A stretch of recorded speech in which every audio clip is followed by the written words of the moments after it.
ఇవాళ మీ అందరినీ కూడా కోరుకునేది ఏంటంటే, యువత మన దగ్గరికి రావాలనుకుంటున్నారు. గోడలు కట్టకండి, గోడలు కట్టకండి దయచేసి. రాజకీయాల్లో చాలా మంది రావాలనుకుంటున్నారు. కేసీఆర్ గారు లాంటి నాయకత్వం, కేటీఆర్ గారు లాంటి నాయకత్వం, ఇందులో మేము పనిచేయాలి, మేము గులాబీ జెండా ఎత్తాలి, తెలంగాణని అభివృద్ధి దిశకు మళ్ళీ తీసుకుపోవాలి అని అన్నప్పుడు కొత్త రక్తం రావాలి, దాన్ని మనం రానివ్వాలి.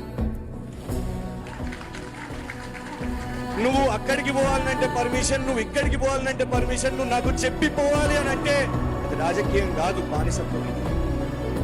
మనము తెలంగాణ కోసం కొట్లాడిందే ఆ బానిసత్వం కాదు, స్వేచ్ఛ కోసం, ఆత్మ గౌరవం కోసం. అందరి దగ్గరికి వెళ్ళండి, ఎవరి దగ్గరికి మీకు నచ్చిన వాళ్ళు ఎవరి దగ్గరికన్నా వెళ్ళండి, కానీ గులాబీ జెండా మోసే ఏ నాయకునితోనైనా మీరు పోయి కలిసి కదం వేయండి.